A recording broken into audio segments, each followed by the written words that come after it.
ಒಂದು ಕಾಲದಲ್ಲಿ ಅರ್ಜುನ್ ಎಂಬವನಿಗೆ ಹೊಸದಾಗಿ ಮದುವೆಯಾಗಿತ್ತು. ಅವನ ಹೆಂಡತಿಯ ಹೆಸರು ಕವಿತಾ. ಕವಿತಾ ತುಂಬಾ ಸುಂದರಳಾಗಿದ್ದಳು. ಅರ್ಜುನ್ ಬಳಿ ಸ್ವಂತ ಜಮೀನು ಇರಲಿಲ್ಲ. ಅವನು ಊರಿನ ದೊಡ್ಡ ಜಮೀನುದಾರ ಧನರಾಜ್ ಶೆಟ್ಟಿಯವರ ಹೊಲದಲ್ಲಿ ಕೆಲಸ ಮಾಡುತ್ತಿದ್ದನು. ಒಂದು ದಿನ ಕವಿತಾ ಅರ್ಜುನ್ಗೆ ಊಟ ತೆಗೆದುಕೊಂಡು ಹೊಲಕ್ಕೆ ಬರುತ್ತಾಳೆ. ಅರೆ ಕವಿತಾ, ನೀನಿಲ್ಯಾಕ್ ಬಂದೆ? ನಾನು ಎಷ್ಟು ಹೊತ್ತಿನಿಂದ ನಿಮ್ಮನ್ನು ಕಾಯುತ್ತಿದ್ದೆ. ನೀವು ಮನೆಗೆ ಬರಲೇ ಇಲ್ಲ. ಅದಕ್ಕೆ ನಾನು ಊಟ ತೆಗೆದುಕೊಂಡು ಬಂದೆ. ಮನೆಯಲ್ಲಿ ಕೂತು ಕೂತು ಬೇಸರವಾಗಿತ್ತು. ಸ್ವಲ್ಪ ಹೊರಗೆ ತಿರುಗಾಡೋಣ ಅನಿಸಿತು. ಇಬ್ಬರು ಮಾತನಾಡುತ್ತಿರುತ್ತಾರೆ. ಅಷ್ಟರಲ್ಲಿ ಧನರಾಜ್ ಶೆಟ್ಟಿಯವರ ಕಣ್ಣು ಕವಿತಾಳ ಮೇಲೆ ಬೀಳುತ್ತದೆ. ಅವನು ಅವಳನ್ನೇ ನೋಡುತ್ತಾ ನಿಂತುಬಿಡುತ್ತಾನೆ. ಈ ಅರ್ಜುನನ ಹೆಂಡತಿ ಎಷ್ಟು ಸುಂದರಳಿದ್ದಾಳೆ. ಇಡೀ ಊರಿನಲ್ಲಿ ಇಷ್ಟು ಸುಂದರ ಹೆಂಗಸು ಇರಲಾರಳು. ಇವಳು ಈ ಬಡವನ ಮನೆಯಲ್ಲ, ನನ್ನ ಮನೆಯಲ್ಲಿರಬೇಕಿತ್ತು. ಏನಾದರೂ ಉಪಾಯ ಮಾಡಬೇಕು. ಅರೆ ಅರ್ಜುನ್, ಎಲ್ಲಿ ಬಾ. ಹೇಳಿ ಮಾಲೀಕಡೆ. ಓಹೋ, ಇವಳು ನಿನ್ನ ಹೆಂಡತಿಯ? ನನಗೆ ಪರಿಚಯ ಮಾಡಿಸಲಿಲ್ಲವಲ್ಲ? ಕ್ಷಮಿಸಿ ಮಾಲೀಕರೇ, ಮರೆತುಬಿಟ್ಟೆ. ಇವಳ ಹೆಸರು ಕವಿತಾ. ಇಂದು ಕೆಲಸ ಜಾಸ್ತಿ ಆಗಿದ್ರಿಂದ ಮನೆಗೆ ಹೋಗಲಾಗಲಿಲ್ಲ. ಅದಕ್ಕೆ ಊಟ ತೆಗೆದುಕೊಂಡು ಬಂದಿದ್ದಾಳೆ. ಸರಿ ಸರಿ, ಇವಳನ್ನು ಸ್ವಲ್ಪ ಹೊರಗೆ ತಿರುಗಾಡಲು ಕರೆದುಕೊಂಡು ಹೋಗು. ಮನೆಯಲ್ಲೇ ಕೂತು ಬೇಸರವಾಗಿರಬಹುದು. ಹೌದು ಮಾಲೀಕರೇ. ಕೆಲವು ದಿನಗಳ ನಂತರ ಅರ್ಜುನ್, ನಾಳೆ ನನ್ನ ಹುಟ್ಟುಹಬ್ಬ. ದೊಡ್ಡ ಔತಣಕೂಟ ಇಟ್ಟಿದ್ದೇನೆ. ನೀನು ನಿನ್ನ ಹೆಂಡತಿಯ ಜೊತೆ ಖಂಡಿತ ಬರಬೇಕು. ಖಂಡಿತ ಬರುತ್ತೇವೆ ಮಾಲೀಕರೇ. ಮುಂದಿನ ದಿನ ಅರ್ಜುನ್ ಮತ್ತು ಕವಿತಾ ಧನರಾಜ್ ಶೆಟ್ಟಿಯವರ ದೊಡ್ಡ ಮನೆಯನ್ನು ನೋಡಲು ಹೋಗುತ್ತಾರೆ. ಅಯ್ಯೋ, ಇಷ್ಟು ದೊಡ್ಡ ಮನೆ ನಾನು ಜೀವನದಲ್ಲೇ ನೋಡಿಲ್ಲ. ಬನ್ನಿ ಅರ್ಜುನ್, ನಿನ್ನನ್ನೇ ಕಾಯ್ತಿದ್ದೆ. ಆದ್ರೆ ಈಗ ಹೊಲದ ನೀರಿನ ಪೈಪ್ ಒಡೆದಿದೆ ಅನ್ನೋ ಸುದ್ದಿ ಬಂದಿದೆ. ನೀನು ತಕ್ಷಣ ಅಲ್ಲಿಗೆ ಹೋಗ್ಬೇಕು. ಸರಿ ಮಾಲೀಕರೇ. ಕವಿತಾ, ನೀನು ಮನೆಗೆ ಹೋಗು. ಅಯ್ಯೋ ಇಲ್ಲ ಅರ್ಜುನ್, ಕವಿತಾಳನ್ನು ಇಲ್ಲೇ ಇರಲು ಬಿಡು. ಊಟ ಮಾಡಿ ನಂತರ ಕಳುಹಿಸುತ್ತೇನೆ. ನೀನು ಕೆಲಸ ನೋಡಿ ಬಾ. ಸರಿ ಮಾಲೀಕ್ರೆ. ಅರ್ಜುನ್ ಅಲ್ಲಿಂದ ಹೊರಟು ಹೋಗುತ್ತಾನೆ. ಹೇಗಿದೆ ಕವಿತಾ ನಮ್ಮ ಮನೆ? ತುಂಬಾ ಸುಂದರವಾಗಿದೆ ಶೆಟ್ಟಿಯವರೇ. ಇಷ್ಟು ಐಷಾರಾಮಿ ಮನೆ ನಾನ್ ನೋಡಿಲ್ಲ. ಆದ್ರೆ ಒಂದು ಮಾತು ಹೇಳಿ, ನೀನು ಈ ಸಾಮಾನ್ಯ ಸೀರೆ ಯಾಕೆ ಹಾಕ್ಕೊಂಡು ಬಂದೆ? ನಿನ್ನ ಸೌಂದರ್ಯಕ್ಕೆ ದುಬಾರಿ ಜರಿ ಸೀರೆಗಳು ಚೆನ್ನಾಗಿ ಕಾಣ್ತವೆ. ಶೆಟ್ಟಿಯವರೇ, ನನ್ನ ಬಳಿ ಇಂತಹದ್ದೇ ಬಟ್ಟೆಗಳಿವೆ. ನೀನ್ ಹೇಳಿದ್ರೆ ನಿನಗಾಗಿ 10 ಹೊಸ ಸೀರೆಗಳನ್ನ ಕಳುಹಿಸುತ್ತಿದ್ದೆ. ನಿನ್ನಂಥ ಸುಂದರ ಹೆಂಗಸು ಸಾಮಾನ್ಯ ಬಟ್ಟೆಗಳಲ್ಲಿ ಚೆನ್ನಾಗಿ ಕಾಣೋದಿಲ್ಲ. ಆದರೆ ಕವಿತಾ, ನೀನು ಈ ಅರ್ಜುನ್ನಲ್ಲಿ ಏನ್ ನೋಡಿ ಮದುವೆಯಾದೆ? ನಿನಗೆ ಇನ್ನೂ ಒಳ್ಳೆಯ ಹುಡುಗ ಸಿಗಬಹುದಿತ್ತು. ನೀನು ತುಂಬಾ ಸುಂದರಳು, ಒಳ್ಳೆಯವಳು ಆಗಿದೆಯಲ್ಲ. ನೀವ್ ಹೇಳೋದು ಸರಿ ಶೆಟ್ಟಿಯವರೇ, ಆದ್ರೆ ಇದು ನನ್ನ ನಿರ್ಧಾರವಾಗಿರ್ಲಿಲ್ಲ. ನನ್ನ ಅಪ್ಪ ಅಮ್ಮ ಇಲ್ಲ. ನಾನು ಚಿಕ್ಕಂದಿನಿಂದ ಮಾವನ ಮನೆಯಲ್ಲೇ ಬೆಳೆದವಳು. ಅವರ ಬಳಿ ಹೆಚ್ಚು ಹಣ ಇರಲಿಲ್ಲ. ಅದಕ್ಕೆ ದೊಡ್ಡ ಮನೆಯಲ್ಲೇ ಮದುವೆ ಮಾಡಲಾಗ್ಲಿಲ್ಲ. ನಿಜ ಹೇಳ್ಬೇಕಂದ್ರೆ ನನಗೂ ಶ್ರೀಮಂತ ಮನೆಯಲ್ಲೇ ಮದುವೆ ಆಗ್ಬೇಕು ಅನ್ನೋ ಕನ್ಸಿತ್ತು.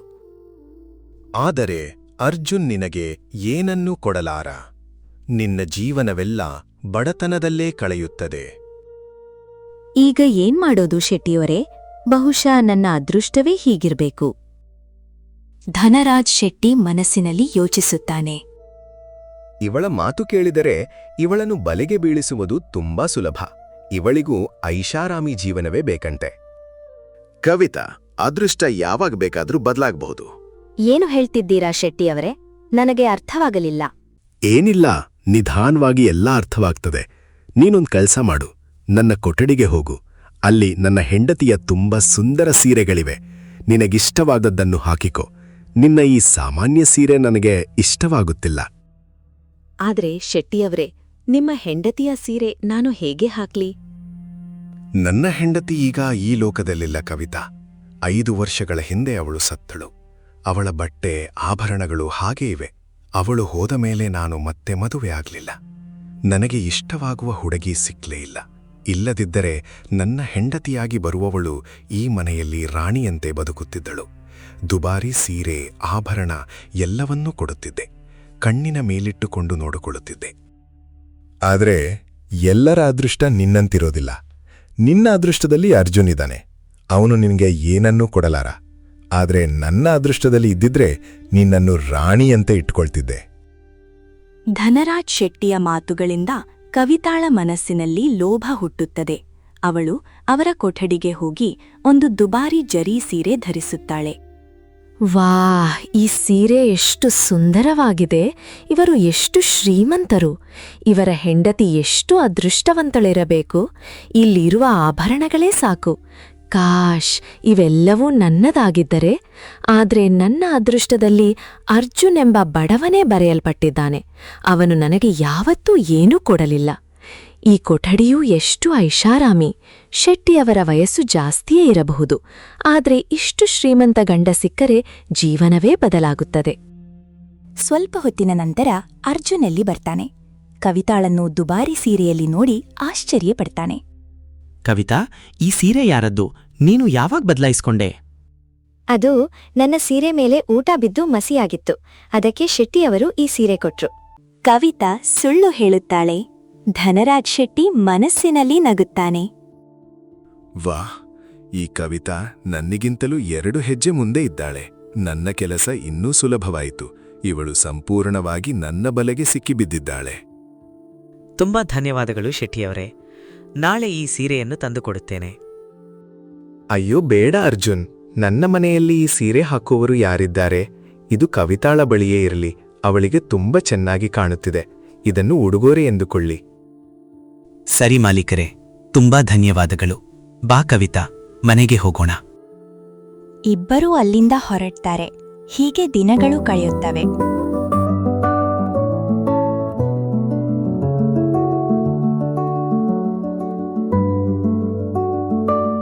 ಶೆಟ್ಟಿಯವರು ಎಷ್ಟು ಒಳ್ಳೆಯವರು. ಅವರ ಹೆಂಡತಿಯ ಜಾಗದಲ್ಲಿ ನಾನಿದ್ರೆ ಎಷ್ಟು ಐಷಾರಾಮಿ ಜೀವನ ಬದುಕಬಹುದಿತ್ತು. ಈ ಸಣ್ಣ ಹಾಗೂ ಕಷ್ಟದ ಮನೆಯಲ್ಲಿರುವ ಅಗತ್ಯವೇ ಇರಲಿಲ್ಲ. ಅರ್ಜುನ್ ಯಾವತ್ತೂ ನನಗೆ ಏನನ್ನೂ ಕೊಡಲಾರ. ಏನಾದ್ರೂ ಮಾಡಿ ಈ ಅರ್ಜುನ್ನಿಂದ ದೂರವಾಗಬೇಕು. ಆಮೇಲೆ ಕವಿತಾ ಉದ್ದೇಶಪೂರ್ವಕವಾಗಿ ಶೆಟ್ಟಿಯವರ ಮನೆಯ ಮುಂದೆ ತಿರುಗಾಡಲು ಶುರುಮಾಡುತ್ತಾಳೆ. ಧನರಾಜ್ ಶೆಟ್ಟಿ ಅವಳನ್ನು ನೋಡಿ ಮನೆಯೊಳಗೆ ಕರೆಯುತ್ತಾನೆ. ಹೇಗಿದ್ದೀಯಾ ಕವಿತಾ? ಎಲ್ಲಿಗೆ ಹೋಗ್ತಿದ್ದೆ? ಹೌದು ಶೆಟ್ಟಿಯವರೇ, ಗಿರಣಿಗೆ ಗೋಧಿ ಕೊಟ್ಟಿದ್ದೆ. ಹಿಟ್ಟು ತೆಗೆದುಕೊಳ್ಳಲು ಹೋಗುತ್ತಿದ್ದೇನೆ. ಈ ಅರ್ಜುನ್ ಕೂಡ ಈ ಕೆಲಸಗಳನ್ನೆಲ್ಲ ಅವನೇ ಮಾಡಬೇಕು. ನಿನ್ನಿಂದ ಇಷ್ಟು ಕೆಲಸ ಯಾಕೆ ಮಾಡಿಸುತ್ತಾನೆ? ಇಷ್ಟು ಬಿಸಿಲಿನಲ್ಲಿ ಹೊರಗೆ ಬಂದ್ರೆ, ಹೀಗೆ ಬಿಸಿಲಿನಲ್ಲಿ ತಿರುಗಾಡಿದ್ರೆ ನಿನ್ನ ಬಣ್ಣ ಕಪ್ಪಾಗಿ ಬಿಡುತ್ತದೆ. ಆರೋಗ್ಯವೂ ಹಾಳಾಗಬಹುದು. ನೀನು ಮನೆಯಲ್ಲಿ ಕೂತು ಆರಾಮ್ ಮಾಡಬೇಕು. ನನ್ನ ಅದೃಷ್ಟದಲ್ಲಿ ಅಂಥ ಆರಾಮ ಎಲ್ಲಿದೆ ಶೆಟ್ಟಿಯವರೇ? ಈ ಕೆಲಸಗಳನ್ನೆಲ್ಲ ನಾನು ಮಾಡಲೇಬೇಕು. ನನ್ನ ಗಂಡ ದಿನವಿಡೀ ಹೊಲದಲ್ಲಿ ಕೆಲಸ ಮಾಡ್ತಾರೆ. ಮನೆಯ ಕೆಲಸಗಳನ್ನೆಲ್ಲ ನಾನ್ ನೋಡ್ಕೊಳ್ಬೇಕು. ಕವಿತಾ, ನೀನ್ ಬೇಸರಿಸ್ಕೊಳ್ಬೇಡ. ಆದ್ರೆ ಒಂದ್ ಮಾತು ಹೇಳಿ, ನೀನು ನನ್ನ ಹೆಂಡತಿಯಾಗಿದ್ರೆ ನಿನ್ನಿಂದ ಯಾವ ಕೆಲಸವೂ ಮಾಡಿಸಿರ್ಲಿಲ್ಲ. ನಿನ್ನ ಮುಂದೆ ಕೆಲಸದವರ ಸಾಲೆ ನಿಲ್ಲಿಸ್ತಿದ್ದೆ. ನೀನ್ ಆದೇಶ ಕೊಟ್ರೆ ಸಾಕು, ಅವರು ಎಲ್ಲ ಕೆಲಸ ಮಾಡ್ತಿದ್ರು. ನೀನು ದಿನವಿಡೀ ಆರಾಮವಾಗಿ ಬದುಕ್ತಿದ್ದೆ. ನಿನಗೆ ಬೇಕಾದ್ದೆಲ್ಲ ಸಿಕ್ತಿತ್ತು. ಶೆಟ್ಟಿಯವರೇ, ನಾನೆಲ್ಲಿ, ನೀವೆಲ್ಲಿ? ಇದು ಹೇಗ್ ಸಾಧ್ಯ? ಇಷ್ಟು ದೊಡ್ಡ ಮನೆಯಲ್ಲಿ ಬದುಕುವ ಅದೃಷ್ಟ ನನಗಿಲ್ಲ. ನಾನು ಬಯಸಿದರೆ ಕ್ಷಣದಲ್ಲೇ ನಿನ್ನ ಅದೃಷ್ಟ ಬದಲಾಯಿಸಬಹುದು ಕವಿತಾ. ನಿನ್ನ ಒಂದು ಒಪ್ಪಿಗೆ ಸಾಕು. ನೀನು ಒಮ್ಮೆ ಹೌದು ಅನ್ಬಿಡು. ಜೀವನ ಪೂರ್ತಿ ನಿನಗೆ ಎಲ್ಲಾ ಸುಖಗಳನ್ನು ಕೊಡುತ್ತೇನೆ. ಹಣ, ಆಭರಣ, ಐಷಾರಾಮಿ, ನಿನಗೆ ಬೇಕಾದ್ದೆಲ್ಲ ಸಿಗುತ್ತದೆ. ನೀವ್ ನಿಜವಾಗ್ಲೂ ಹೇಳ್ತಿದ್ದೀರಾ?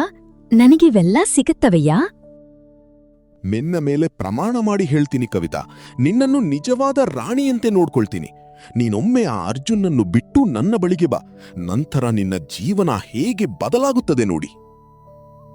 ನಿಜ ಹೇಳ್ಬೇಕಂದ್ರೆ, ನಾನು ನಿನ್ನನ್ನು ಮೊದಲ ಬಾರಿ ನೋಡಿದ ದಿನವೇ ಇಷ್ಟಪಟ್ಟೆ. ಅಷ್ಟು ಸುಂದರ ಹುಡುಗಿಗೆ ಆ ಬಡ ಅರ್ಜುನ್ ಜೊತೆ ಮದುವೆಯಾಗಿದೆ ಅನ್ನೋದನ್ನ ನೋಡಿ ಬೇಸರವಾಯಿತು. ನಿನ್ನ ಮದುವೆ ನನ್ನಂಥ ಶ್ರೀಮಂತನ ಜೊತೆ ಆಗ್ಬೇಕಿತ್ತು. ನೀವ್ ಹೇಳೋದು ನಿಜ. ಆ ಅರ್ಜುನ್ ನನಗೆ ಯಾವತ್ತೂ ಒಂದು ಉಡುಗೊರೆಯನ್ನೂ ಕೊಡ್ಲಿಲ್ಲ. ನನ್ನನ್ನ ಸಂತೋಷವಾಗಿಡಲು ಪ್ರಯತ್ನಿಸ್ಲಿಲ್ಲ. ಇಂದಿನವರೆಗೂ ಒಂದು ಸೀರೆ ಕೂಡ ತಂದುಕೊಟ್ಟಿಲ್ಲ. ಆಭರಣಗಳ ಮಾತೇ ಬೇಡ. ನಾನವನ ಜೊತೆ ಯಾವತ್ತೂ ಸಂತೋಷವಾಗಿರ್ಲಾರೆ. ಈ ಬಡತನದ ಜೀವನ ನನಗೆ ಬೇಡ. ಅದಕ್ಕೆ ಹೇಳ್ತಿದ್ದೇನೆ, ಅವನನ್ನು ಬಿಟ್ಟು ನನ್ನ ಬಳಿಗೆ ಬಾ. ನಿನಗೆ ಬೇಕಾದ್ದೆಲ್ಲ ಕೊಡ್ತೇನೆ. ಆದ್ರೆ ನಾನವನಿಂದ ಹೇಗೆ ದೂರವಾಗಲಿ? ಏನ್ ಹೇಳಿ? ಅದು ನಿನ್ನ ಕೈಯಲ್ಲಿದೆ. ನಾನೇನಾದ್ರೂ ಮಾಡಿದ್ರೆ ಊರವರು ನನ್ನನ್ನೇ ತಪ್ಪು ಎಂದುಕೊಳ್ಳುತ್ತಾರೆ, ನಮ್ಮ ಮೇಲೆ ಅನುಮಾನ ಮಾಡುತ್ತಾರೆ. ಆದ್ದರಿಂದ ನಿನಗೆ ಐಷಾರಾಮಿ ಜೀವನ ಬೇಕಿದ್ದರೆ ಅರ್ಜುನ್ನಿಂದ ದೂರವಾಗಬೇಕು. ನೀವು ಸರಿಯೇ ಹೇಳಿದ್ದೀರಿ. ನಾನು ಏನಾದರೂ ಮಾಡ್ತೇನೆ. ಈಗ ನಾನು ಹೋಗ್ಬೇಕು. ಆ ದಿನದಿಂದ ಧನರಾಜ್ ಶೆಟ್ಟಿ ಮತ್ತು ಕವಿತಾ ಗುಪ್ತವಾಗಿ ಭೇಟಿಯಾಗಲು ಆರಂಭಿಸ್ತಾರೆ. ಧನರಾಜ್ ಶೆಟ್ಟಿ ಅವಳಿಗೆ ಕೆಲವೊಮ್ಮೆ ದುಬಾರಿ ಸೀರೆ, ಕೆಲವೊಮ್ಮೆ ಆಭರಣಗಳನ್ನು ಉಡುಗೊರೆಯಾಗಿ ಕೊಡ್ತಾನೆ. ಒಂದು ದಿನ ಅರ್ಜುನ್ ಆ ಸೀರೆ ಮತ್ತು ಆಭರಣಗಳನ್ನು ನೋಡಿ ಕೇಳ್ತಾನೆ. ಕವಿತಾ, ಈ ಸೀರೆ ನಿನ್ನದಲ್ಲ, ಈ ಆಭರಣಗಳು ನಿನ್ನದಲ್ಲ. ಇವೆಲ್ಲ ಎಲ್ಲಿಂದ ಬಂದವು? ಯಾರು ಕೊಟ್ಟರು? ನನ್ನ ಸಂಬಂಧಿಕರಲ್ಲಿ ಒಬ್ಬರು ಕೊಟ್ಟರು. ಯಾವ ಸಂಬಂಧಿಕನು ಇಷ್ಟು ದುಬಾರಿ ವಸ್ತುಗಳನ್ನು ಕೊಡ್ತಾನೆ? ನಿಜ ಹೇಳು ಕವಿತಾ, ಏನಾಗಿದೆ? ನೀನು ಯಾರಿಂದ ಇವೆಲ್ಲ ತೆಗೆದುಕೊಳ್ತಿದ್ಯಾ? ಏನಾದ್ರೂ ತಪ್ಪು ಕೆಲಸ ಮಾಡುತ್ತಿಲ್ಲ ತಾನೆ? ನಿಮ್ಗೆ ಅದ್ರಿಂದ ಏನು? ನಾನಿದಕ್ಕೆ ನಿಮ್ಮಿಂದ ಹಣ ಕೇಳಿಲ್ಲ. ಕೇಳಿದ್ರೂ ನಿಮ್ಮಳಿ ಏನಿದೆ? 2 ಹೊತ್ತಿನ ಊಟಕ್ಕೂ ಕಷ್ಟಪಡುವ ನೀವು ನನ್ಗೆ ಸೀರೆ, ಆಭರಣ ತರ್ತೀರಾ? ಕೇಳಿ, ಇವೆಲ್ಲ ನನಗೆ ಶೆಟ್ಟಿಯವರು ಕೊಟ್ಟದ್ದು. ಅದರಲ್ಲಿ ತಪ್ಪೇನೂ ಇಲ್ಲ. ಏಕಂದ್ರೆ ನೀವು ನನ್ನಿಗಾಗಿ ಏನೂ ಮಾಡ್ಲಾಗುವುದಿಲ್ಲ. ಆದ್ರೆ ಅವರು ನನ್ನಿಗಾಗಿ ಎಲ್ಲವನ್ನೂ ಮಾಡಬಲ್ಲರು. ಅವರು ನಿಮ್ಮಿಗಿಂತ 1000 ಪಟ್ಟು ಶ್ರೀಮಂತರಿದ್ದಾರೆ. ಮೊದಲು ನಿಮ್ಮ ಮಟ್ಟ ನೋಡಿ, ಅವರ ಮಟ್ಟ ನೋಡಿ. ಚಿಕ್ಕಂದಿನಿಂದಲೂ ನನ್ನ ಕನಸು ದೊಡ್ಡ ಮನೆಯ ಸೊಸೆಯಾಗೋದು. ಆದ್ರೆ ನನ್ನ ಮಾವ ಏನ್ ನೋಡಿ ನಿಮ್ಮ ಜೊತೆ ಮದುವೆ ಮಾಡಿದ್ರೂ ಗೊತ್ತಿಲ್ಲ. ನಿಮ್ಮನ್ನು ಮದುವೆ ಆಗಿದ್ದು ನನ್ನ ಜೀವನದ ದೊಡ್ಡ ತಪ್ಪು. ನನಗೆ ನಿಮ್ಮಿಂದ ಮುಕ್ತಿ ಬೇಕು. ನಾನು ನಿಮಗೆ ವಿಚ್ಛೇದನ ಕೊಡಬೇಕು ಅನಿಸ್ತಿದೆ. ನನ್ನ ಇಷ್ಟದಂತೆ ಬದುಕ್ಬೇಕು. ಈ ಬಡತನದ ಜೀವನ ನನಗೆ ಬೇಡ. ಅರ್ಜುನ್ಗೆ ಎಲ್ಲವೂ ಅರ್ಥವಾಗುತ್ತದೆ. ಧನರಾಜ್ ಶೆಟ್ಟಿ ಮತ್ತು ಕವಿತಾ ಇಬ್ಬರೂ ಅವನಿಗೆ ಮೋಸ ಮಾಡುತ್ತಿದ್ದಾರೆಂಬುದು ತಿಳಿಯುತ್ತದೆ. ಅವನಿಗೆ ಭಾರೀ ಆಘಾತವಾಗುತ್ತದೆ. ಅಂದ್ರೆ ನನ್ನ ಹಿಂದೆ ಇವೆಲ್ಲ ನಡೀತಾ ಇತ್ತಾ? ವಿಷಯ ಇಷ್ಟು ದೂರ ಹೋಗಿ ನೀನು ನನಗೆ ವಿಚ್ಛೇದನ ಕೇಳ್ತಿದ್ದೀಯಾ? ಕವಿತಾ, ನಿನ್ನ ವಯಸ್ಸೆಷ್ಟು? ಆ ಶೆಟ್ಟಿಯವರ ವಯಸ್ಸೆಷ್ಟು? ನೀನು ಮತ್ತು ಅವರು? ಛೀ, ಯೋಚಿಸಿದರೂ ನಾಚಿಕೆ ಆಗುತ್ತದೆ. ನನಗೆ ಹಣ ಮುಖ್ಯ, ವಯಸ್ಸಲ್ಲ. ಅವರ ವಯಸ್ಸು ಜಾಸ್ತಿಯೇ ಇರ್ಲಿ, ಆದ್ರೆ ಅವರ ಬಳಿ ಅಪಾರ ಸಂಪತ್ತಿದೆ. ನೀನು ಸತ್ತರೂ ಕೂಡ ನನಗೆ ಅಷ್ಟನ್ನು ಕೊಡಲಾರೆ. ನಾನು ಒಮ್ಮೆ ನಿರ್ಧಾರ ಮಾಡಿದ್ರೆ ಮುಗಿತು. ನಾನು ತೀರ್ಮಾನ ಮಾಡ್ಕೊಂಡಿದ್ದೇನೆ. ನನಗೆ ನಿನ್ನ ಜೊತೆ ಬದುಕಬೇಕು ಅನ್ಸೋದಿಲ್ಲ. ನೀನು ಏನೇ ಮಾಡಿದ್ರೂ ನಾನು ನಿನ್ ಜೊತೆ ಇರೋದಿಲ್ಲ. ನೀನೇ ಈ ಮನೆಯಿಂದ ಹೋಗ್ಬಿಡು. ಇಲ್ಲದಿದ್ದರೆ ನಾನೇ ಈ ಮನೆ ಬಿಟ್ಟು ಶೆಟ್ಟಿಯವರ ಬಳಿ ಹೋಗ್ಬಿಡುತ್ತೇನೆ. ಅರ್ಜುನ್ನ ಹೃದಯ ಸಂಪೂರ್ಣ ಒಡೆದೋಗ್ತದೆ. ಕವಿತಾ ಅವನ ಒಂದು ಮಾತನ್ನು ಕೇಳುವುದಿಲ್ಲ. ಅರ್ಜುನ್ ಮನೆ ಹೊರಗೆ ಹೋಗಿ ದುಃಖದಿಂದ ಯೋಚಿಸುತ್ತಾನೆ. ನಾನು ಕನಸಲ್ಲೂ ಯೋಚಿಸಿರಲಿಲ್ಲ ಶೆಟ್ಟಿಯವರು ಮತ್ತು ಕವಿತಾ ಹೀಗೆ ಮಾಡ್ತಾರೆ ಅಂತ. ದೇವರೇ, ಇಷ್ಟು ದೊಡ್ಡ ದುಃಖ ಕೊಡುವ ಮೊದಲು ನನ್ನನ್ನು ಸಾಯಿಸಿ ಬಿಟ್ಟಿದ್ದರೆ ಸಾಕಾಗ್ತಿತ್ತು. ಇದು ನನ್ನ ಪರೀಕ್ಷೆಯಾಗಿದ್ದರೆ ಅದನ್ನು ಎದುರಿಸಲು ಶಕ್ತಿ ಕೊಡು. ಇದು ನನ್ನ ಒಳಿತಿಗಾಗಿ ಆಗುತ್ತಿದ್ದರೆ ಆ ಒಳಿತನ್ನು ಅರ್ಥ ಮಾಡಿಕೊಳ್ಳುವ ಬುದ್ಧಿ ಕೊಡು. ನಾನು ಈಗ ಮನೆಗೆ ಮರಳಿ ಹೋಗಲಾರೆ. ನಾಳೆ ಈ ವಿಷಯ ಊರಿಗೆ ಗೊತ್ತಾದರೆ ಜನರು ನನ್ನನ್ನು ಹಾಸ್ಯ ಮಾಡುತ್ತಾರೆ, ಅವಮಾನ ಮಾಡುತ್ತಾರೆ. ನನಗೆ ಆ ಮಾತುಗಳನ್ನು ಸಹಿಸಲಾಗುವುದಿಲ್ಲ. ಈಗ ಈ ಊರನ್ನೇ ಬಿಟ್ಟು ಹೋಗಬೇಕು. ಹೀಗೆಂದು ಅರ್ಜುನ್ ಆ ಊರನ್ನು ಬಿಟ್ಟು ಹೊರಟು ಹೋಗುತ್ತಾನೆ. ಬಹಳ ದೂರ ನಡೆದು ಅವನು ತುಂಬಾ ದಣಿದು ಹೋಗುತ್ತಾನೆ. ಜನರ ಬಳಿ ಸಹಾಯ ಕೇಳುತ್ತಾನೆ. ಆದರೆ ಯಾರೂ ಸಹಾಯ ಮಾಡುವುದಿಲ್ಲ. ಒಂದು ಜಾಗದಲ್ಲಿ ಕುಳಿತುಕೊಂಡಿದ್ದಾಗ ಅಲ್ಲೊಂದು ಗಾಯಗೊಂಡ ಹಸು ಕಾಣುತ್ತದೆ. ಅದರ ಕಾಲಿಗೆ ಗಾಯವಾಗಿದ್ದು ನಡೆಯಲು ಆಗುತ್ತಿರಲಿಲ್ಲ. ಅಯ್ಯೋ ದೇವ್ರೇ, ಈ ಹಸುವಿಗೆ ಗಾಯವಾಗಿದೆ, ಅದಕ್ಕೆ ನಡೆಯಲಾಗುತ್ತಿಲ್ಲ ಅನ್ನಿಸ್ತದೆ. ಒಂದು ಕೆಲಸ ಮಾಡ್ತೇನೆ, ಇದರ ಕಾಲಿಗೆ ಪಟ್ಟಿ ಔಷಧಿ ಹಾಕ್ತೇನೆ. ಅರ್ಜುನ್ ಹಸುವಿನ ಕಾಲಿಗೆ ಬಟ್ಟೆ ಕಟ್ಟಿ ಗಾಯಕ್ಕೆ ಚಿಕಿತ್ಸೆ ಕೊಡುತ್ತಾನೆ. ನೀನಿಲ್ಲೇ ಇರು, ನಾನ್ ಎಲ್ಲಾದ್ರೂ ನೀರ್ ಸಿಗುತ್ತದೆಯೇ ನೋಡ್ತೇನೆ. ಅವನು ಊರಿನಲ್ಲಿ ಬಾವಿ ಹುಡುಕಿ ಕೊನೆಗೆ ಒಂದು ಬಾವಿ ಕಂಡುಕೊಳ್ತಾನೆ. ನೀರು ತಂದು ಹಸುವಿಗೆ ಕುಡಿಸ್ತಾನೆ. ತಾನೂ ನೀರು ಕುಡಿದು ಸ್ವಲ್ಪ ನೆಮ್ಮದಿಯಾಗ್ತಾನೆ. ಈಗ ಸ್ವಲ್ಪ ಚೆನ್ನಾಗಿದೆ. ನಿನ್ನ ಮಾಲೀಕ ಬರುತ್ತಾನೇನೋ, ಅವನು ಕೂಡ ನಿನ್ನಗಾಗಿ ಚಿಂತಿಸುತ್ತಿರಬಹುದು. ಸ್ವಲ್ಪ ಕಾಯು. ಅಷ್ಟರಲ್ಲಿ ಇಬ್ಬರು ವ್ಯಕ್ತಿಗಳು ಅಲ್ಲಿ ಬರುತ್ತಾರೆ. ಅಯ್ಯೋ, ಹಸು ಇಲ್ಲಿದೆ ನೋಡಿ. ಏಯ್, ನೀನ್ಯಾರು? ನಮ್ಮ ಶೆಟ್ಟಿಯವರ ಹಸುವನ್ನು ಕದಿಯಲು ನಿನಗೆ ಧೈರ್ಯ ಹೇಗೆ ಬಂತು? ಏನ್ ಹೇಳ್ತಾ ಇದ್ದೀರಾ? ನಾನ್ ಯಾವ ಹಸುವನ್ನೂ ಕದಿಯಲಿಲ್ಲ. ಇದಕ್ಕೆ ಗಾಯವಾಗಿತ್ತು. ನಾನ್ ಸಹಾಯ ಮಾಡ್ತಾ ಇದ್ದೆ. ಇವೆಲ್ಲ ಶೆಟ್ಟಿಯವರ ಮುಂದೆ ಹೇಳು. ಬಾ ನಮ್ ಜೊತೆ. ಆ ಇಬ್ಬರು ಅರ್ಜುನ್ನನ್ನು ಕರೆದುಕೊಂಡು ತಮ್ಮ ಶೆಟ್ಟಿಯವರ ಬಳಿ ಹೋಗುತ್ತಾರೆ. ಶೆಟ್ಟಿಯವರೇ, ಈ ಹುಡುಗ ನಿಮ್ಮ ಹಸುವನ್ನ ಕದಿಯುತ್ತಿದ್ದ. ನಾವು ಹಿಡಿದುಕೊಂಡು ಬಂದಿದ್ದೇವೆ. ಏನಯ್ಯ ಇದು? ನಮ್ಮ ಹಸುವನ್ನು ಕದಿಯುವಷ್ಟು ಧೈರ್ಯವಾ? ನಿನಗೆ ಶಿಕ್ಷೆ ಖಂಡಿತ ಸಿಗುತ್ತದೆ. ಶೆಟ್ಟಿಯವರೇ, ನಾನು ಬಡವನಿರಬಹುದು, ಆದರೆ ಕಳ್ಳನಲ್ಲ. ನಿಮ್ಮ ಹಸುವಿಗೆ ಗಾಯವಾಗಿತ್ತು. ಅದಕ್ಕೆ ಪಟ್ಟಿಬಂಧನ ಹಾಕಿ ನೀರು ಕುಡಿಸಿದ್ದೇನೆ. ದಯವಿಟ್ಟು ನನ್ನನ್ನು ನಂಬಿ. ಶೆಟ್ಟಿಯವರು ಹಸುವಿನ ಕಾಲನ್ನು ನೋಡ್ತಾರೆ. ನಿಜವಾಗಿಯೂ ಗಾಯಕ್ಕೆ ಪಟ್ಟಿಬಂಧನ ಹಾಕಿರುವುದು ಕಾಣುತ್ತದೆ. ಈ ಹುಡುಗ ಸತ್ಯ ಹೇಳ್ತಿದ್ದಾನೆ. ಅವರು ತಮ್ಮ ಜನರ ಕಡೆ ಕೋಪದಿಂದ ನೋಡುತ್ತಾರೆ. ಯುವಕ, ನೀನು ಒಂದು ಪ್ರಾಣಿಯ ಜೀವ ಉಳಿಸಿದ್ದೀಯ. ಅದಕ್ಕಾಗಿ ನಿನಗೆ ಧನ್ಯವಾದಗಳು. ನಮ್ಮ ಜನರ ತಪ್ಪಿಗಾಗಿ ಕ್ಷಮೆ ಕೇಳುತ್ತೇನೆ. ಪರವಾಗಿಲ್ಲ ಶೆಟ್ಟಿಯವರೇ, ನಾನು ಈಗ ಹೊರಟು ಹೋಗುತ್ತೇನೆ. ತಡಿ, ನಿನ್ನ ಹೆಸರೇನು? ನೀನು ಎಲ್ಲಿಂದ ಬಂದೆ? ಎಲ್ಲಿಗೆ ಹೋಗ್ತಿದ್ದೀಯಾ? ನನ್ನ ಹೆಸರು ಅರ್ಜುನ್. ನಾನು ಎಲ್ಲಿಗೆ ಹೋಗುತ್ತಿದ್ದೇನೆ ಅನ್ನೋದು ನನಗೆ ಗೊತ್ತಿಲ್ಲ. ದೇವರು ಎಲ್ಲಿಗೆ ಕರೆದೊಯ್ಯುತ್ತಾನೋ ಅಲ್ಲಿಗೆ ಹೋಗುತ್ತೇನೆ. ನಿನಗೆ ಏನಾದ್ರೂ ಸಮಸ್ಯೆ ಇದೆಯಾ? ಬೇಕಿದ್ರೆ ನಮ್ಗೆ ಹೇಳ್ಬಹುದು. ಈಗ ತುಂಬಾ ರಾತ್ರಿಯಾಗಿದೆ. ಇವತ್ತು ಇಲ್ಲೇ ಉಳಿದುಕೋ. ಬೇಡ ಶೆಟ್ಟಿಯವರೇ, ನಿಮಗೆ ತೊಂದರೆ ಕೊಡಲು ಇಷ್ಟವಿಲ್ಲ. ಅಯ್ಯೋ, ಇದರಲ್ಲಿ ತೊಂದರೆ ಏನು? ನೀನು ನಮ್ಮ ಹಸುವಿಗೆ ಇಷ್ಟು ಸಹಾಯ ಮಾಡಿದ್ದೀಯಾ, ಅದನ್ನು ನಮ್ಮ ಧನ್ಯವಾದ ಎಂದುಕೋ. ಮೇಲಾಗಿ ನಮ್ಮ ಜನರು ತಿಳಿಯದೆ ನಿನ್ನ ಮೇಲೆ ಆರೋಪ ಮಾಡಿದ್ದಾರೆ. ನಿನಗೆ ತೊಂದರೆ ಕೊಟ್ಟಿದ್ದೇವೆ. ಅದಕ್ಕಾಗಿ ಕ್ಷಮೆಯ ಸೂಚನೆಯಾಗಿ ನಿನಗೆ ಆತಿಥ್ಯ ಕೊಡಲು ಇಷ್ಟಪಡುತ್ತೇನೆ. ಇವತ್ತಿನ ರಾತ್ರಿ ಇಲ್ಲಿ ಉಳಿದುಕೋ, ಬೆಳಗ್ಗೆ ಹೋಗಬಹುದು. ಅರ್ಜುನಗೆ ಹೋಗಲು ಬೇರೆ ಆಶ್ರಯವೇ ಇರಲಿಲ್ಲ. ಆದ್ದರಿಂದ ಅವನು ಒಪ್ಪಿಕೊಂಡು ಆ ರಾತ್ರಿ ಅಲ್ಲೇ ಉಳಿಯುತ್ತಾನೆ. ಅವನಿಗೆ ಒಂದು ಕೊಠಡಿ ಕೊಡಲಾಗುತ್ತದೆ.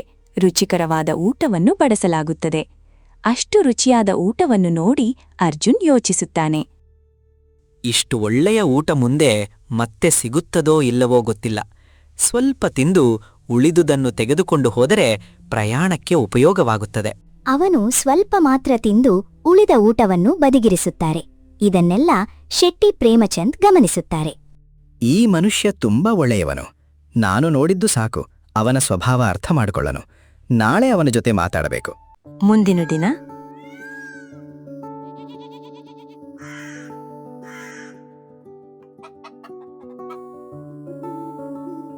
ಅರ್ಜುನ್, ನೀನು ಈಗ ಎಲ್ಲಿಗೆ ಹೋಗಲು ಯೋಚಿಸುತ್ತಿದ್ದೀಯಾ? ಯಾವ ಕೆಲಸ ಮಾಡುತ್ತೀಯಾ? ಈಗ ನನಗೆ ಯಾವುದೇ ಕೆಲಸ ಇಲ್ಲ ಶೆಟ್ಟಿಯವರೇ. ಕೆಲಸ ಹುಡುಕುತ್ತಿದ್ದೇನೆ. ಇರಲು ಜಾಗವೂ ಇಲ್ಲ. ಅರ್ಜುನ್, ನೀನು ಇಲ್ಲೇ ಉಳಿದು ನನ್ನ ಬಳಿ ಕೆಲಸ ಮಾಡಬೇಕು ಅನ್ನೋದು ನನ್ನ ಇಷ್ಟ. ನಿನಗೆ ಒಂದು ದೊಡ್ಡ ಜವಾಬ್ದಾರಿ ಕೊಡುತ್ತೇನೆ. ಇಲ್ಲಿ ನನಗೆ ಯಾರ ಮೇಲೂ ನಂಬಿಕೆ ಇಲ್ಲ, ಆದರೆ ನಿನ್ನ ಮೇಲೆ ನನಗೆ ನಂಬಿಕೆ ಇದೆ. ಶೆಟ್ಟಿಯವರೇ, ನೀವು ನನ್ನ ಬಗ್ಗೆ ಎಷ್ಟು ತಿಳಿದಿದ್ದೀರಿ? ಇಷ್ಟು ದೊಡ್ಡ ಜವಾಬ್ದಾರಿ ನನಗೆ ಯಾಕೆ ಕೊಡುತ್ತಿದ್ದೀರಿ? ನನಗೆ ತಿಳಿಯಬೇಕಾದಷ್ಟು ತಿಳಿದಿದೆ. ಒಂದು ಪ್ರಾಣಿಗೆ ಸಹಾಯ ಮಾಡುವ ಮನುಷ್ಯ ತನ್ನ ಊಟವನ್ನೇ ಸ್ವಲ್ಪ ಮಾತ್ರ ತಿನ್ನಿ ಉಳಿದುದನ್ನು ಮುಂದಿನ ದಿನಕ್ಕಾಗಿ ಉಳಿಸಿಕೊಳ್ಳುವ ಮನುಷ್ಯ ಅವನ ಮೇಲೆ ಕಣ್ಣು ಮುಚ್ಚಿ ನಂಬಿಕೆ ಇಡಬಹುದು. ನೀನು ನನ್ನ ನಂಬಿಕೆಯನ್ನು ಎಂದಿಗೂ ಮುರಿಯುವುದಿಲ್ಲ ಅನ್ನೋ ವಿಶ್ವಾಸ ನನಗಿದೆ. ಇಂದಿನಿಂದ ನೀನು ಇಲ್ಲೇ ಇರುತ್ತೀಯ. ನನ್ನ ಹೊಲಗಳಲ್ಲಿರುವ ಎಲ್ಲಾ ಕೂಲಿಕಾರರ ಜವಾಬ್ದಾರಿ ನಿನ್ನದು. ಅವರ ಸಂಬಳದ ನೋಡಿಕೊಳ್ಳುವುದೂ ನೀನೇ. ಈಗ ಹೇಳು, ನಿನಗೆ ಎಷ್ಟು ಸಂಬಳ ಬೇಕು? ನೀನು ಕೇಳಿದಷ್ಟು ಕೊಡುತ್ತೇನೆ. ನೀವು ನನಗಾಗಿ ಮಾಡಿರುವುದೇ ಸಾಕು ಶೆಟ್ಟಿಯವರೇ. ನನಗೆ 2 ಹೊತ್ತಿನ ಊಟ ಮತ್ತು ಇರಲು ಸಣ್ಣ ಮನೆ ಇದ್ದರೆ ಸಾಕು. ಸಂಬಳ ಬೇಡ. ಅಯ್ಯೋ, ಹಾಗೆ ಹೇಗೆ? ನೀನು ಕೆಲಸ ಮಾಡ್ತಿದ್ದೀಯಲ್ಲ, ಸಂಬಳ ತೆಗೆದುಕೊಳ್ಳೇಬೇಕು. ಉಚಿತವಾಗಿ ಕೆಲಸ ಮಾಡಿಸೋದಿಲ್ಲ. ನೀವು ಕೊಡಬೇಕೆಂದು ಅನಿಸಿದಷ್ಟು ಕೊಡಿ, ಆದರೆ ಈಗ ಬೇಡ. ನನ್ನ ಸಂಬಳವನ್ನು ನಿಮ್ಮ ಬಳಿಯೇ ಇಟ್ಟುಕೊಳ್ಳಿ. ನನಗೆ ಅಗತ್ಯ ಬಂದಾಗ ಕೇಳಿಕೊಳ್ಳುತ್ತೇನೆ. ಸರಿ, ಈಗ ಕೆಲಸ ಶುರು ಮಾಡು. ಅಶೋಕಿಗೆ ಹೇಳಿ ಎಲ್ಲಾ ಕೆಲಸವನ್ನು ನಿನಗೆ ವಿವರಿಸುತ್ತೇನೆ. ಅರ್ಜುನ್ ತುಂಬಾ ಪ್ರಾಮಾಣಿಕವಾಗಿ ಮತ್ತು ಶ್ರಮಪಟ್ಟು ಕೆಲಸ ಮಾಡ್ತೊಡಗ್ತಾನೆ. ಅವನ ಬರುವಿಕೆಯಿಂದ ಎಲ್ಲಾ ಕೂಲಿಕಾರರೂ ಸಂತೋಷಪಡ್ತಾರೆ ಏಕೆಂದರೆ ಅರ್ಜುನ್ ಎಲ್ಲರ ಜೊತೆಯೂ ಗೌರವದಿಂದ ವರ್ತಿಸುತ್ತಿದ್ದನು. ಪ್ರೇಮಚಂದ್ ಶೆಟ್ಟಿಯವರು ಅರ್ಜುನ್ನ ಪ್ರಾಮಾಣಿಕತೆಯಿಂದ ತುಂಬಾ ಮೆಚ್ಚುತ್ತಾರೆ. ಎಲ್ಲರ ಮುಂದೆ ಅವನನ್ನ ಹೊಗಳುತ್ತಿರುತ್ತಾರೆ. ತಿಂಗಳುಗಳು ಕಳೆಯುತ್ತವೆ. ಹೇಳ್ತಾರೆ ಅಲ್ಲವಾ, ಒಳ್ಳೆಯ ದಿನಗಳು ಬಂದಾಗ ಅಸೂಯ ಪಡುವವರು ಹುಟ್ಟುತ್ತಾರೆ. ಅಂತಹವರಲ್ಲಿ ಒಬ್ಬ ಅಶೋಕ್. ಅಶೋಕಗೆ ಅರ್ಜುಮಿತ್ರ ಬೊತಿ ನೋಡಿ ಹೊಟ್ಟೆಕಿಚ್ಚು ಶುರುವಾಗುತ್ತವೆ. ನಿನ್ನೆ ಬಂದ ಹುಡುಗ ಇಷ್ಟು ಎತ್ತರಕ್ಕೆ ಹಾರ್ತಾನೆ, ಇದರ ರೆಕ್ಕೆ ಕತ್ತರಿಸಬೇಕು. ಶೆಟ್ಟಿಯವರ ಕಣ್ಣಲ್ಲಿ ಇವನನ್ನು ಕೆಳಗೆ ಇಳಿಸಬೇಕು. ಆಗ ಶೆಟ್ಟಿಯವರೇ ಇವನನ್ನು ಹೊರಗೆ ತಳ್ಳಿಬಿಡುತ್ತಾರೆ. ಅಶೋಕ್ ಒಂದು ಕುಯುಕ್ತಿ ಮಾಡುತ್ತಾನೆ. ರಾತ್ರಿ ಗುಪ್ತವಾಗಿ ಪ್ರೇಮಚಂದ್ ಶೆಟ್ಟಿಯವರ ಕೊಠಡಿಗೆ ಹೋಗಿ ಅವರ ಮುತ್ತಿನ ಹಾರವನ್ನು ಕದ್ದು ಅರ್ಜುನನ ಕೊಠಡಿಯಲ್ಲಿ ಇಡುತ್ತಾನೆ. ಮುಂದಿನ ದಿನ ಪ್ರೇಮಚಂದ್ ಶೆಟ್ಟಿಯವರು ಸಿದ್ಧವಾಗುವಾಗ ತಮ್ಮ ಹಾರ ಕಾಣುವುದಿಲ್ಲ. ಅವರು ಕೆಲಸದವರನ್ನು ವಿಚಾರಿಸುತ್ತಾರೆ. ಆಗ ಅಶೋಕ್ ಮುಂದೆ ಬಂದು ಹೇಳುತ್ತಾನೆ, ಶೆಟ್ಟಿಯವರೇ, ನಿಮ್ಮ ಹಾರವನ್ನು ಅರ್ಜುನ್ ಕದ್ದಿದ್ದಾನೆ. ಅವನ ಕೊಠಡಿ ಪರಿಶೀಲಿಸಿ, ಹಾರ ಅಲ್ಲೇ ಸಿಗುತ್ತದೆ. ಏನು ಅಸಂಬದ್ಧ ಮಾತು ಆಡುತ್ತಿದ್ದೀಯಾ? ಅರ್ಜುನ್ ಅಂತ ಕೆಲಸ ಮಾಡಲಾರ. ನೀನು ನೇರವಾಗಿ ಅವನ ಹೆಸರೇ ಯಾಕೆ ಹೇಳುತ್ತಿದ್ದೀಯಾ? ಯಾವ ಸಾಕ್ಷಿ ಇದೆ? ಶೆಟ್ಟಿಯವರೇ, ಒಮ್ಮೆ ಅವನ ಕೊಠಡಿ ತಪಾಸಣೆ ಮಾಡಿ, ಹಾರ ಅಲ್ಲೇ ಸಿಗುತ್ತದೆ. ಅಶೋಕ್ನ ಮಾತು ಕೇಳಿ ಪ್ರೇಮಚಂದ್ ಶೆಟ್ಟಿಯವರು ಯೋಚನೆಯಲ್ಲಿ ಮುಳುಗ್ತಾರೆ. ಶೆಟ್ಟಿಯವರೇ, ಅರ್ಜುನ್ ನೋಡಲು ಹೇಗಿದ್ದಾನೋ ಹಾಗಿಲ್ಲ. ಅವನು ತನ್ನ ಮಾತಿನ ಜಾಲದಲ್ಲಿ ನಿಮ್ಮನ್ನು ಸಿಕ್ಕಿಸಿದ್ದಾನೆ. ಬಡವ ಮತ್ತು ಪ್ರಾಮಾಣಿಕನಂತೆ ನಟಿಸಿದ್ದಾನೆ. ಆದ್ರೆ ನಿಜಕ್ಕೆ ಅವನು ಮೋಸಗಾರ. ಜನರನ್ನು ಮೋಸ ಮಾಡಿ ದೋಚುವನು. ಇಲ್ಲಿಗೂ ಅಲಕೆ ಬಂದಿದ್ದಾನೆ. ನೀವು ನನ್ನ ಮಾತನ್ನು ನಂಬದಿದ್ದರೆ ಅವನ ಕೊಠಡಿಯಲ್ಲಿ ಹುಡುಕಿ ನೋಡಿ. ಏನೂ ಅರ್ಥ ಇಲ್ಲದ ಮಾತುಗಳನ್ನಾಡುತ್ತಿದ್ದೀಯಾ? ನಮಗೆ ನಿನ್ನ ಮಾತಿನ ಮೇಲೆ ನಂಬಿಕೆ ಇಲ್ಲ. ಆದರೂ ನಿನ್ನ ಬಾಯಿ ಮುಚ್ಚಿಸಲು ಅರ್ಜುನ್ನ ಕೊಠಡಿಯನ್ನ ತಪಾಸಣೆ ಮಾಡುತ್ತೇವೆ. ನನಗೆ ಅರ್ಜುನ್ ಮೇಲೆ ಸಂಪೂರ್ಣ ನಂಬಿಕೆ ಇದೆ. ಪ್ರೇಮಚಂದ್ ಶೆಟ್ಟಿ ಮತ್ತು ಅಶೋಕ್ ಇಬ್ಬರು ಅರ್ಜುನ್ನ ಕೊಠಡಿಗೆ ಹೋಗುತ್ತಾರೆ. ಏನಾಯ್ತು ಅಶೋಕ್ ಸರ್? ಶೆಟ್ಟಿಯರೇ, ಏನಾದ್ರೂ ಸಮಸ್ಯೆಯಾ? ನೋಡಿ ಶೆಟ್ಟಿಯವರೇ, ಇದೇ ನಿಮ್ಮ ಹಾರ. ನಾನ್ ಹೇಳಿದ್ದೇ ಸತ್ಯ. ಈ ಹಾರವನ್ನು ಅರ್ಜುನ್ ಕದ್ದಿದ್ದಾನೆ. ಈಗಾದ್ರೂ ನನ್ ಮಾತು ನಂಬುತ್ತೀರಾ? ನಾನಿವನ ನಿಜ ಸ್ವಭಾವವನ್ನು ಮೊದಲೇ ಗುರ್ತಿಸಿದ್ದೆ, ಆದ್ರೆ ಸಾಕ್ಷಿ ಇರ್ಲಿಲ್ಲ. ಈ ಮಾತು ಕೇಳಿ ಪ್ರೇಮಚಂದ್ ಶೆಟ್ಟಿಯವರಿಗೆ ಭಾರೀ ಆಘಾತವಾಗುತ್ತದೆ. ಅರ್ಜುನ್ ಕೂಡ ಬೆಚ್ಚಿ ಬೀಳುತ್ತಾನೆ. ಇದು ಏನಾಗ್ತಿದೆ? ಈ ಹಾರ ಇಲ್ಲಿ ಹೇಗೆ ಬಂತು? ಶೆಟ್ಟಿಯವರೇ, ನಾನು ಯಾವ ಹಾರವನ್ನೂ ಕದ್ದಿಲ್ಲ. ನನಗೂ ಅರ್ಥವಾಗ್ತಿಲ್ಲ ಇದು ಇಲ್ಲಿ ಹೇಗೆ ಬಂತು ಅಂತ. ಸುಳ್ಳು ಹೇಳಬೇಡ. ಈಗ ಸಿಕ್ಕಿಬಿದ್ದ ಮೇಲೆ ನಾಟಕ ಮಾಡುತ್ತಿದ್ದೀಯಾ? ಈ ಹಾರ ನೀನೇ ಕದ್ದಿದ್ದೀಯಾ? ನಾನು ಮೊದಲಿನಿಂದಲೇ ಗುರುತಿಸಿದ್ದೆ. ಇಲ್ಲದಿದ್ದರೆ ಯೋಚಿಸಿ ಶೆಟ್ಟಿಯವರೇ, ಯಾರೂ ಸಂಬಳ ಬೇಡ ಅಂತ ಹೇಳಿ ಕೇವಲ 2 ಹೊತ್ತಿನ ಊಟಕ್ಕಾಗಿ ಕೆಲಸ ಮಾಡ್ತಾರೆ. ನಿಮ್ಮ ನಂಬಿಕೆ ಗಳಿಸಲು ಅವನು ಹೀಗೆ ಮಾಡಿದ್ದ. ಇಂದು ಹಾರ ಕದ್ದಿದ್ದಾನೆ, ನಾಳೆ ನಿಮ್ಮ ಖಜಾನೆಯನ್ನೇ ಖಾಲಿ ಮಾಡುತ್ತಿದ್ದ. ಇವನಿಗೆ ಶಿಕ್ಷೆ ಕೊಡಲೇಬೇಕು ಶೆಟ್ಟಿಯವರೇ. ಇಲ್ಲ ಶೆಟ್ಟಿಯವರೇ, ಇದು ಸುಳ್ಳು. ನಾನೇನೂ ಮಾಡಿಲ್ಲ. ನಿಮ್ಗೆ ನನ್ ಮೇಲೆ ನಂಬಿಕೆ ಇದೆ ಅಲ್ವಾ? ಏನಾದ್ರೂ ಹೇಳಿ, ದಯವಿಟ್ಟು ನನ್ನ ನಂಬಿ. ಪ್ರೇಮಚಂದ್ ಶೆಟ್ಟಿಯವರು ಮೌನವಾಗಿರುತ್ತಾರೆ. ಸ್ವಲ್ಪ ಹೊತ್ತಿನ ನಂತರ ಅವರು ಮಾತನಾಡುತ್ತಾರೆ. ಅರ್ಜುನ್, ಈಗ ಮಾತನಾಡಲು ಏನು ಉಳಿದಿದೆ? ಆದರೆ ನಿನಗೆ ಶಿಕ್ಷೆ ಕೊಡಲು ನನ್ನ ಮನಸ್ಸು ಒಪ್ಪುತ್ತಿಲ್ಲ. ಆದ್ದರಿಂದ ಶಿಕ್ಷೆ ಕೊಡೋದಿಲ್ಲ. ನೀನು ಸುಮ್ಮನೆ ಇಲ್ಲಿಂದ ಹೋಗಿಬಿಡು. ಮತ್ತೆ ನನ್ನ ಮುಖದ ಮುಂದೆ ಬಾರದಿರು. ಈ ಮಾತು ಅರ್ಜುನ್ನ ಹೃದಯವನ್ನು ಚೂರಾಗಿಸುತ್ತದೆ. ಮತ್ತು ಅರ್ಜುನ್, ಇಷ್ಟು ದಿನ ನೀನು ಮಾಡಿದ ಕೆಲಸದ ಸಂಬಳ ನನ್ನ ಬಳಿಯಿದೆ. ಹೋಗುವಾಗ ಅದನ್ನು ತೆಗೆದುಕೊಂಡು ಹೋಗು. ಬೇಡ ಶೆಟ್ಟಿಯವರೇ, ನನಗೆ ಏನೂ ಬೇಡ. ನಿಮ್ಮ ಮೇಲೆ ನಂಬಿಕೆಯೇ ಇಲ್ಲದಿದ್ದಾಗ ನಿಮ್ಮ ಹಣವನ್ನು ನಾನು ಯಾಕೆ ತೆಗೆದುಕೊಳ್ಳಿ? ಪ್ರೇಮಚಂದ್ ಶೆಟ್ಟಿಯವರಿಗೆ ಒಳಗೊಳಗೆ ತುಂಬ ನೋವಾಗ್ತದೆ. ಆದರೆ ಪರಿಸ್ಥಿತಿಯಿಂದ ಅರ್ಜುನನ್ನು ತಡೆಯಲಾಗುವುದಿಲ್ಲ. ಅರ್ಜುನ್ ಅಲ್ಲಿಂದ ಹೊರಟು ಹೋಗುತ್ತಾನೆ. ರಸ್ತೆಯಲ್ಲಿ ಒಬ್ಬನೇ ಕುಳಿತು ಅಳುತ್ತಾ ಯೋಚಿಸುತ್ತಾನೆ. ದೇವರೇ, ಇದು ಯಾವ ರೀತಿಯ ಪರೀಕ್ಷೆ? ಒಮ್ಮೆ ಅಲ್ಲ, 2 ಬಾರಿ ನನ್ನ ಜೀವನವನ್ನ ಮುರಿದಿದ್ದೀರಿ. ಮೊದಲು ನನ್ನ ಹೆಂಡತಿಯಿಂದ ದ್ರೋಹವಾಯಿತು. ನಂತರ ಶೆಟ್ಟಿಯವರು ನನ್ನನ್ನು ಕಳ್ಳ ಎಂದು ಹೊರಹಾಕಿದರು. ನಾನು ಎದ್ದು ನಿಲ್ಲಲು ಪ್ರಯತ್ನಿಸಿದಾಗಲೆಲ್ಲ ಮತ್ತೆ ಬೀಳುತ್ತೇನೆ. ಇನ್ನೆಷ್ಟು ಪರೀಕ್ಷೆ ಮಾಡುತ್ತೀರಾ ದೇವರೇ? ನಾನು ಸಂಪೂರ್ಣವಾಗಿ ಮುರಿದು ಹೋಗಿದ್ದೇನೆ. ಇನ್ನು ಸಹಿಸಲು ಆಗುವುದಿಲ್ಲ. ನಾನು ಯಾರನ್ನೇ ನನ್ನವರು ಅಂತ ನಂಬಿದರೂ ಅವರು ನನ್ನನ್ನು ಮೋಸ ಮಾಡುತ್ತಾರೆ. ಸಾಕು ದೇವರೇ. ಅಷ್ಟರಲ್ಲಿ ಅಲ್ಲಿಗೆ ಒಬ್ಬ ಬಾಬಾ ಬರುತ್ತಾರೆ. ಅರ್ಜುನ್ನ ದುಃಖಭರಿತ ಮುಖ ನೋಡಿ ಮಾತನಾಡುತ್ತಾರೆ. ಮಗನೇ, ನೀನು ತುಂಬಾ ಕಷ್ಟದಲ್ಲಿರುವಂತೆ ಕಾಣುತ್ತಿದ್ದೀಯಾ? ಏನಾಯ್ತು? ಏನಿಲ್ಲ ಬಾಬಾ, ನಾನು ದುರದೃಷ್ಟದವನಷ್ಟೇ. ಬಾಬಾ ಅರ್ಜುನ್ನ ಸ್ಥಿತಿ ನೋಡಿ ಕರುಣೆ ಪಡುತ್ತಾರೆ. ನೀನು ಬಾಳ ಹೊತ್ತಿನಿಂದ ಏನೂ ತಿಂದಿಲ್ಲ ಅನ್ಸುತ್ತಿದೆ. ನನ್ ಬಳಿ ಒಂದು ರೊಟ್ಟಿ ಇದೆ, ಇದನ್ನು ನೀನೇ ತಿನ್ನು. ಧನ್ಯವಾದಗಳು ಬಾಬಾ. ಹೀಗೆಂದು ಬಾಬಾ ಅಲ್ಲಿಂದ ಹೊರಟು ಹೋಗ್ತಾರೆ. ಅರ್ಜುನ್ ಊರಿನ ಹೊರಗಿದ್ದ ಹಳೆಯ ಗುಡಿಸಲಿನಲ್ಲಿ ವಾಸ ಮಾಡಲು ಶುರು ಮಾಡ್ತಾನೆ. ಒಂದು ದಿನ ಅವನು ರೊಟ್ಟಿ ತಿನ್ನಲು ಕುಳಿತಿದ್ದಾಗ ಬಹಳ ಹಸಿದಿದ್ದ ಒಂದು ನಾಯಿ ಅವನ ಮನೆ ಮುಂದೆ ಬರುತ್ತದೆ. ಈ ನಾಯಿಗೂ ತುಂಬಾ ಹಸಿವಾಗಿರಬೇಕು. ನಾನು ಅರ್ಧ ರೊಟ್ಟಿ ಇದಕ್ಕೆ ಕೊಡುತ್ತೇನೆ. ಉಳಿದ ಅರ್ಧ ತಿಂದು ನೀರು ಕುಡಿಯುತ್ತೇನೆ. ಕನಿಷ್ಠ ಇದರ ಹೊಟ್ಟೆ ತುಂಬುತ್ತದೆ. ಅವನು ಅರ್ಧ ರೊಟ್ಟಿಯನ್ನು ನಾಯಿಗೆ ಕೊಡುತ್ತಾನೆ. ನಾಯಿ ಅದನ್ನು ತಿನ್ನುತ್ತದೆ. ಸ್ವಲ್ಪ ಹೊತ್ತಿನ ನಂತರ ನಾಯಿ ಅರ್ಜುನ್ನ ಬಟ್ಟೆಯನ್ನು ಬಾಯಿಯಿಂದ ಹಿಡಿದು ಎಳೆಯಲು ಶುರುಮಾಡುತ್ತದೆ. ಅಯ್ಯೋ ಬಿಡು, ಏನ್ ಮಾಡ್ತಿದ್ಯಾ? ನನ್ ಬಳಿ ಇರೋ ಒಂದೇ ಬಟ್ಟೆ ಇದು, ಹರಿದು ಹೋಗುತ್ತದೆ. ಎಲ್ಲಿಗೆ ಕರೆದುಕೊಂಡು ಹೋಗ್ತಿದ್ಯಾ? ಆದರೂ ನಾಯಿ ಮತ್ತೆ ಮತ್ತೆ ಅವನನ್ನು ಎಳೆಯುತ್ತದೆ. ಖಂಡಿತ ಏನೋ ಕಾರಣ ಇರಬೇಕು. ಬಹುಶಃ ಇದ್ರ ಜೊತೆ ಇನ್ನೊಂದು ನಾಯಿ ಸಂಕಷ್ಟದಲ್ಲಿರಬಹುದು. ನಾನು ಹೋಗಿ ನೋಡ್ಬೇಕು. ಸರಿ, ಬರ್ತೇನೆ, ನೀನ್ ಮುಂದೆ ಹೋಗು. ಅರ್ಜುನ್ ನಾಯಿಯ ಹಿಂದೆ ಹೋಗ್ತಾನೆ. ನಾಯಿ ಅವನನ್ನು ಒಂದು ದೊಡ್ಡ ಗುಹೆಯ ಬಳಿಗೆ ಕರ್ಕೊಂಡು ಹೋಗ್ತದೆ. ಅರ್ಜುನ್ ಭಯಭೀತನಾಗಿಯೇ ಗುಹೆಯೊಳಗೆ ಹೋಗ್ತಾನೆ. ಒಳಗೆ ಕೆಳಕ್ಕೆ ಇಳಿಯುವ ಗುಪ್ತ ದಾರಿ ಇರ್ತದೆ. ಧೈರ್ಯ ಮಾಡಿಕೊಂಡು ಒಳಗೆ ಹೋಗ್ತಾನೆ. ಆದ್ರೆ ಒಳಗಿನ ದೃಶ್ಯ ನೋಡಿ ಅವನ ಕಣ್ಣುಗಳು ಬೆರಗಾಗ್ತವೆ. ಗುಹೆ ತುಂಬಾ ಚಿನ್ನದ ನಾಣ್ಯಗಳು, ವಜ್ರಗಳು, ಆಭರಣಗಳು ಮತ್ತು ಅಮೂಲ್ಯ ಖಜಾನೆಯಿಂದ ತುಂಬಿರ್ತದೆ. ದೇವರೇ, ನಾನೇನ್ ನೋಡ್ತಿದ್ದೇನೆ? ಇದು ಕನಸಾ? ಇಷ್ಟು ದೊಡ್ಡ ಖಜಾನೆ ಇಲ್ಲಿ ಹೇಗೆ ಬಂದಿದೆ? ಇದರ ಮಾಲೀಕ ಯಾರು? ಅರ್ಜುನ್ ಅಲ್ಲಿ ಹುಡುಕುತ್ತಿರಲು ಒಂದು ಪತ್ರ ಸಿಗುತ್ತದೆ. ಅದರಲ್ಲಿ ಹೀಗೆ ಬರೆಯಲ್ಪಟ್ಟಿರುತ್ತದೆ: ಈ ಖಜಾನೆ ನಿನ್ನ ಅದೃಷ್ಟದಲ್ಲಿತ್ತು. ನಾನು ಈ ರಾಜ್ಯದ ರಾಜ ಯುಧಿಷ್ಠಿರ. ಯುದ್ಧಕ್ಕೆ ಹೊರಟಿದ್ದೇನೆ. ನಾನು ಮರಳಿ ಬರುವ ಸಾಧ್ಯತೆ ಕಡಿಮೆ. ದೇವರು ನಿನ್ನನ್ನು ಒಳ್ಳೆಯ ಮನಸ್ಸಿನ ಮನುಷ್ಯನಾಗಿ ಆರಿಸಿದ್ದಾನೆ. ಈ ಖಜಾನೆಯನ್ನು ಅಗತ್ಯವಿರುವವರ ಸಹಾಯಕ್ಕೆ ಬಳಸು, ಅಥವಾ ನಿನಗೆ ಬೇಕಿದ್ದರೆ ನೀನೇ ಬಳಸಿಕೊ. ಆದರೆ ನೆನಪಿಟ್ಟುಕೋ, ಒಳ್ಳೆಯ ಕೆಲಸಕ್ಕೆ ಬಳಸಿದರೆ ಈ ಖಜಾನೆ ಇನ್ನಷ್ಟು ಆಶೀರ್ವಾದ ತರುತ್ತದೆ. ಕೆಟ್ಟ ಕೆಲಸಕ್ಕೆ ಬಳಸಿದರೆ ದೊಡ್ಡ ಶಿಕ್ಷೆ ಕೊಡುತ್ತದೆ. ಈ ಪತ್ರ ಓದಿ ಅರ್ಜುನ್ ಆಶ್ಚರ್ಯದಿಂದ ನಿಂತು ಹೋಗುತ್ತಾನೆ. ಅಂದ್ರೆ ಈ ಖಜಾನೆದ ಮಾಲೀಕ ಸತ್ತಿದ್ದಾನೆ? ಈ ಸಂಪತ್ತು ಈಗ ನಂದೇನಾ?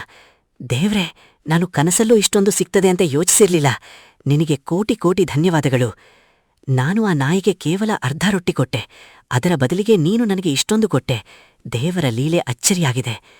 ಇಂದಿನಿಂದ ನನ್ನಂತೆ ಯಾರೂ ಹಸಿವಿನಿಂದ ನರಳಬಾರದು.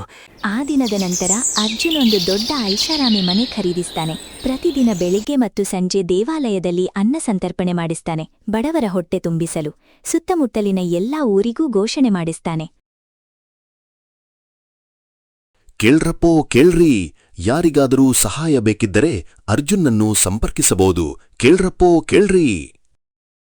ಕೇಳ್ರಪ್ಪೋ ಕೇಳ್ರಿ, ಯಾರಿಗಾದರೂ ಸಹಾಯ ಬೇಕಿದ್ದರೆ ಅರ್ಜುನ್ನನ್ನು ಸಂಪರ್ಕಿಸಬಹುದು. ಕೇಳ್ರಪ್ಪೋ ಕೇಳ್ರಿ. ಅರ್ಜುನ್ ಅನೇಕರಿಗೆ ಸಹಾಯ ಮಾಡುತ್ತಾನೆ. ಯಾರಿಗಾದರೂ ಧಾನ್ಯ ಕೊಡುತ್ತಾನೆ, ಮತ್ತೊಬ್ಬರ ಮಗಳ ಮದುವೆಗೆ ಹಣ ಕೊಡುತ್ತಾನೆ. ಜನರ ಕಣ್ಣಲ್ಲಿ ಅರ್ಜುನ್ ಮಹಾನ್ ವ್ಯಕ್ತಿಯಾಗುತ್ತಾನೆ. ಇತ್ತ ಅಶೋಕ್ ಒಂದು ದಿನ ಪ್ರೇಮಚಂದ್ ಶೆಟ್ಟಿಯವರ ಕೊಠಡಿಯಿಂದ ಖಜಾನೆಯ ಕೀಲಿಯನ್ನು ಕದಿಯುತ್ತಿರುವಾಗ ಸಿಕ್ಕಿಬೀಳುತ್ತಾನೆ. ಈ ವಿಷಯ ತಿಳಿದು ಪ್ರೇಮಚಂದ್ ಶೆಟ್ಟಿಯವರು ಕೋಪದಿಂದ ಹೇಳುತ್ತಾರೆ: ಅಯ್ಯೋ, ಅಂದ್ರೆ ನೀನೇ ಆ ದ್ರೋಹಿ ಹಾವುನ? ನಮ್ಮ ಖಜಾನೆಯ ಕೀಲಿಯನ್ನು ಕದಿಯಲು ಧೈರ್ಯ ಹೇಗೆ ಬಂತು? ಇಷ್ಟು ವರ್ಷ ನಿನ್ಮೇಲೆ ನಂಬಿಕೆ ಇಟ್ಟಿದ್ದೆ. ನಿನ್ ಮಾತು ಕೇಳಿ ಆ ಬಡ ಅರ್ಜುನನಿ ಕೆಲಸದಿಂದ ತೆಗೆದುಹಾಕಿದೆ. ಅವನು ಎಷ್ಟು ಒಳ್ಳೆಯವನಾಗಿದ್ದ ಹೇಳು. ಅವನ ಮೇಲೆ ಸುಳ್ಳಾರೋಪ ಮಾಡಿದ್ಯಾ? ಸತ್ಯ ಹೇಳು. ಆ ದಿನ ನಿಜವಾಗಿ ಏನಾಯ್ತು ಹೇಳು?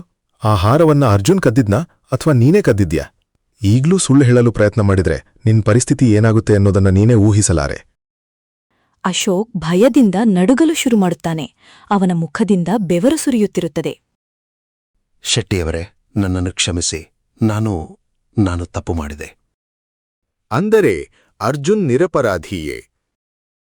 ಹೌದು ಶೆಟ್ಟಿಯವರೇ, ಆ ಹಾರವನ್ನ ನಾನು ಕದ್ದಿದ್ದೆ. ನಂತರ ಅದನ್ನ ಅರ್ಜುನ್ನ ಕೊಠಡಿಯಲ್ಲಿ ಅಡಗಿಸಿದ್ದೆ. ಅವನು ನಿಮ್ಮ ಬಳಿ ಗೌರವ ಪಡೆಯುತ್ತಿದ್ದುದನ್ನ ನೋಡಿ ನನಗೆ ಹೊಟ್ಟೆ ಕಿಚ್ಚು ಆಯಿತು. ಅದಕ್ಕೆ ಅವನನ್ನ ನಿಮ್ಮ ಕಣ್ಣಲ್ಲಿ ಕೆಳಗೆ ಇಳಿಸಲು ಹೀಗೆ ಮಾಡಿದೆ. ಈ ಮಾತು ಕೇಳಿ ಪ್ರೇಮಚಂದ್ ಶೆಟ್ಟಿ ಅವರಿಗೆ ಭಾರಿ ಆಘಾತವಾಗುತ್ತದೆ. ಅಯ್ಯೋ ದೇವರೇ, ನಾನು ಎಷ್ಟು ದೊಡ್ಡ ತಪ್ಪು ಮಾಡಿದೆ. ಒಬ್ಬ ಪ್ರಾಮಾಣಿಕ ಮನುಷ್ಯನ ಮೇಲೆ ಅನುಮಾನಪಟ್ಟೆ. ಅವನ ಹೃದಯ ಒಡೆಸಿಬಿಟ್ಟೆ. ಅಶೋಕ್, ನೀನು ಕೇವಲ ಕಳ್ಳನಲ್ಲ, ಒಬ್ಬ ನಿರಪರಾಧಿ ಜೀವನ ಹಾಳು ಮಾಡಿದ ಪಾಪಿ. ನಿನ್ನನ್ನು ನಾನು ಯಾವತ್ತೂ ಕ್ಷಮಿಸಲಾರೆ. ದಯವಿಟ್ಟು ಶೆಟ್ಟಿಯವರೇ, ಒಮ್ಮೆ ಕ್ಷಮಿಸಿ. ಕ್ಷಮೆನಾ? ನೀನು ಅರ್ಜುನ್ನ ಕಣ್ಣೀರಿನ ಬೆಲೆ ಗೊತ್ತಾ? ಅವನು ನನ್ನನ್ನು ತಂದೆಯಂತೆ ನಂಬಿದ್ದ, ಆದರೆ ನಾನೇ ಅವನನ್ನ ಮನೆಯಿಂದ ಹೊರಹಾಕಿದೆ. ಪ್ರೇಮಚಂದ್ ಶೆಟ್ಟಿಯವರ ಕಣ್ಣು ನೀರಿನಿಂದ ತುಂಬುತ್ತದೆ. ಇವತ್ತೇ ಅರ್ಜುನನ್ನು ಹುಡುಕಬೇಕು. ಅವನ ಬಳಿ ಕ್ಷಮೆ ಕೇಳಬೇಕು. ಇಲ್ಲದಿದ್ರೆ ನಾನು ಜೀವನ ಪೂರ್ತಿ ನನ್ನನ್ನೇ ಕ್ಷಮಿಸಿಕೊಳ್ಳಲಾರೆ. ನೀನು ಮಾಡಿದ ಪಾಪಕ್ಕೆ ಕ್ಷಮೆಯೇ ಇಲ್ಲ. ಒಬ್ಬ ನಿರಪರಾಧಿಯ ಜೀವನ ಹಾಳು ಮಾಡಿದ್ದೀಯ. ಇಂದಿನಿಂದ ನೀನು ನಮ್ಮ ಬಳಿ ಕೆಲಸ ಮಾಡುವ ಅಗತ್ಯವಿಲ್ಲ. ಇವತ್ತೇ ಈ ಊರನ್ನು ಬಿಟ್ಟು ಹೋಗು. ಅಶೋಕನ್ನು ಕೆಲಸದಿಂದಲೂ ಊರಿನಿಂದಲೂ ಹೊರಹಾಕಲಾಗುತ್ತದೆ. ಆದರೆ ಪ್ರೇಮಚಂದ್ ಶೆಟ್ಟಿಯವರ ಮನಸ್ಸಿಗೆ ಶಾಂತಿ ಸಿಗುವುದಿಲ್ಲ. ಅವರು ತಮ್ಮ ಜನರನ್ನು ಅರ್ಜುನ್ನನ್ನು ಹುಡುಕಲು ಕಳುಹಿಸುತ್ತಾರೆ. ಇತ್ತ ಅರ್ಜುನ್ ತನ್ನ ಆಶ್ರಮದಲ್ಲಿ ಬಡವರಿಗೆ ಸಹಾಯ ಮಾಡುತ್ತಿರುತ್ತಾನೆ. ಅಷ್ಟರಲ್ಲಿ ಒಬ್ಬ ಕೆಲಸದವನು ಬಂದು ಹೇಳುತ್ತಾನೆ, ಮಾಲೀಕರೇ, ಹೊರಗೆ ಒಬ್ಬ ಹೆಂಗಸು ಬಂದಿದ್ದಾಳೆ. ತುಂಬಾ ದೂರದಿಂದ ಬಂದಿದ್ದಾಳೆ ಅನಿಸ್ತದೆ. ಅವರಿಗೆ ಕೆಲಸ ಬೇಕಂತೆ. 2 ಹೊತ್ತಿನ ಊಟ ಮತ್ತು ಇರಲು ಜಾಗ ಕೇಳುತ್ತಿದ್ದಾಳೆ. ಸರಿ, ಅವಳನ್ನು ಒಳಗೆ ಕಳುಹಿಸು. ಕೆಲಸವೂ ಕೊಡೋಣ, ಇರಲು ಜಾಗವೂ ಕೊಡೋಣ, ಚಿಂತೆ ಮಾಡಬೇಡ ಅಂತ ಹೇಳು. ಆ ಹೆಂಗಸು ಒಳಗೆ ಬರುತ್ತಾಳೆ. ಅವಳನ್ನು ನೋಡಿದ ಕ್ಷಣ ಅರ್ಜುನ್ ಬೆಚ್ಚಿ ಬೀಳುತ್ತಾನೆ.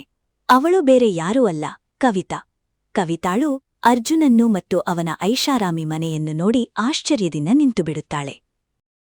ನೀವು ಇಲ್ಲಿ? ಅಂದ್ರೆ ಇಷ್ಟು ದಿನ ಜನರು ಹೊಗಳ್ತಿದ್ದ ವ್ಯಕ್ತಿ ನೀವೇನಾ? ನಾನು ಕನಸಲ್ಲೂ ಊಹಿಸಲಿಲ್ಲ. ದಯವಿಟ್ಟು ನನ್ನನ್ನು ಕ್ಷಮಿಸಿ. ನಾನು ನಿಮ್ಮ ಜೊತೆ ತುಂಬಾ ಕೆಟ್ಟದಾಗಿ ನಡೆದುಕೊಂಡೆ. ಬಹುಶಃ ದೇವ್ರು ಈಗ ಅದಕ್ಕೆ ಶಿಕ್ಷೆ ಕೊಡ್ತಿದ್ದಾನೆ. ನನ್ನ ಬಳಿ ಈಗ 2 ಹೊತ್ತಿನ ಊಟಕ್ಕೂ ಏನಿಲ್ಲ. ಆ ಧನರಾಜ್ ಶೆಟ್ಟಿ ನನ್ನನ್ನು ಉಪಯೋಗಿಸ್ಕೊಂಡ್ಬಿಟ್ರು. ನೀವು ಹೋದ ನಂತರ ನನ್ನ ಜೊತೆ ಮದುವೆ ಆಗ್ಲಿಲ್ಲ. ತಮ್ಮ ಆಸೆಗೆ ಬಳಸ್ಕೊಂಡ್ರು. ನಂತರ ನನ್ನನ್ನೇ ಕೆಟ್ಟ ಹೆಂಗಸು ಎಂದು ಊರಿನ ಮುಂದೆ ಅವಮಾನ ಮಾಡಿ ಮನೆ ಕಸ್ತುಕೊಂಡ್ರು. ಊರವರು ಅವರ ಮಾತನ್ನೇ ನಂಬಿದ್ರು. ಯಾರೂ ನನ್ನ ಜೊತೆ ನಿಲ್ಲಿಲ್ಲ. ಈಗ ನನ್ನ ಬಳಿ ಏನೂ ಇಲ್ಲ. ದಯವಿಟ್ಟು ಸ್ವಲ್ಪ ಸಹಾಯ ಮಾಡಿ. ನಾನು ನಿಮ್ಮ ಸಹಾಯಕ್ಕೆ ಅರ್ಹಳಲ್ಲ ಅನ್ನೋದು ಗೊತ್ತು. ಆದ್ರೂ ಸಾಧ್ಯವಾದ್ರೆ ನೆರವಾಗಿರಿ. ಅರ್ಜುನ್ ಅವಳ ದುಸ್ಥಿತಿಯನ್ನು ನೋಡಿ ಮೌನವಾಗುತ್ತಾನೆ. ನಂತರ ತನ್ನ ಕೆಲಸದವನಿಗೆ ಹೇಳುತ್ತಾನೆ, ಇವಳಿಗೆ ಇರಲು ಜಾಗ ವ್ಯವಸ್ಥೆ ಮಾಡಿ, ಆಶ್ರಮದಲ್ಲಿ ಕೆಲಸವೂ ಕೊಡಿ. ಇದನ್ನು ಕೇಳಿ ಕವಿತಾ ಆಶ್ಚರ್ಯಪಡುತ್ತಾಳೆ. ನಿಮ್ಗೆ ನನ್ಮೇಲೆ ಕೋಪವಿಲ್ವಾ? ನಾನು ನಿಮ್ಮ ಜೀವನ ಹಾಳ್ಮಾಡಿದೆ. ಆದ್ರೂ ಕೆಲಸ ಕೊಡ್ತಿದ್ದೀರಾ, ಇರಲು ಜಾಗ ಕೊಡ್ತಿದ್ದೀರಾ. ಯಾಕೆ? ನಿನ್ನನ್ನು ದಂಡಿಸಲು ನಾನು ಯಾರು? ನನಗೆ ದೇವರ ಮೇಲೆ ಯಾವುದೇ ಬೇಸರ ಇಲ್ಲ. ಇಂದು ನಾನು ಏನಾಗಿದ್ದೇನೆ ಅಂದ್ರೆ ಅದು ದೇವರ ಇಚ್ಛೆಯಿಂದ. ಆ ದಿನ ನೀನು ನನ್ನ ಜೊತೆ ಹೀಗೆ ಮಾಡಿರ್ಲಿಲ್ಲ ಅಂದ್ರೆ ಬಹುಶಃ ನಾನು ಇಷ್ಟು ಜನರಿಗೆ ಸಹಾಯ ಮಾಡುವ ಸ್ಥಿತಿಗೆ ಬಂದಿರ್ಲಿಲ್ಲ. ಕೆಲವೊಮ್ಮೆ ಕೆಟ್ಟದ್ದು ಕೂಡ ಒಳ್ಳೆಯದಕ್ಕೆ ಕಾರಣವಾಗುತ್ತದೆ. ಆದ್ದರಿಂದ ನಿನಗೆ ನಾನು ಯಾವ ಶಿಕ್ಷೆ ಕೊಡಲಿ? ನೀನು ಇಲ್ಲಿ ಉಳಿದು ಕೆಲಸ ಮಾಡಬಹುದು. ಆದರೆ ಒಂದು ವಿಷಯ ನೆನಪಿಟ್ಟುಕೋ, ನಮ್ಮಿಬ್ಬರ ನಡುವೆ ಇನ್ನೂ ಯಾವುದೇ ಸಂಬಂಧ ಇಲ್ಲ. ನೀನು ನನ್ನ ಹೆಂಡತಿಯೂ ಅಲ್ಲ, ನಾನು ನಿನ್ನ ಗಂಡನೂ ಅಲ್ಲ. ನೀನು ನನಗೆ ಸಾಮಾನ್ಯ ಜನರಲ್ಲೊಬ್ಬಳು. ನಾನು ಯಾರ ಸಹಾಯಕ್ಕೂ ನಿರಾಕರಿಸುವುದಿಲ್ಲ. ಈ ಮಾತುಗಳನ್ನು ಕೇಳಿ ಕವಿತಾಳಿಗೆ ತನ್ನ ಮೇಲೆಯೇ ಅಸಹ್ಯವಾಗುತ್ತದೆ. ಅವಳು ಮಾಡಿದ ತಪ್ಪಿಗೆ ತುಂಬಾ ಪಶ್ಚಾತ್ತಾಪಪಡುತ್ತಾಳೆ. ಕೆಲವು ದಿನಗಳ ನಂತರ ಪ್ರೇಮಚಂದ್ ಶೆಟ್ಟಿಯವರು ಅರ್ಜುನನ್ನು ಹುಡುಕಿ ಬರುತ್ತಾರೆ. ಅರ್ಜುನನ್ನು ನೋಡಿದ ಕೂಡಲೇ ಅವರು ಭಾವೋದ್ವೇಗದಿಂದ ಅವನನ್ನು ಅಪ್ಪಿಕೊಳ್ಳುತ್ತಾರೆ. ಅರ್ಜುನ್, ನನ್ನನ್ನು ಕ್ಷಮಿಸು. ನಾನು ನಿನ್ನ ಜೊತೆ ತುಂಬಾ ದೊಡ್ಡ ಅನ್ಯಾಯ ಮಾಡಿದೆ. ಆ ದಿನ ನಾನು ನಿನ್ನ ಮೇಲೆ ನಂಬಿಕೆ ಇಡ್ಲಿಲ್ಲ ಅರ್ಜುನ್. ನೀನು ನಿರಪರಾಧಿಯಾಗಿದ್ದೆ. ನೀನು ಏನೂ ಮಾಡಿರ್ಲಿಲ್ಲ. ತಪ್ಪು ನನ್ನದು. ದಯವಿಟ್ಟು ನನ್ನನ್ನು ಕ್ಷಮಿಸು.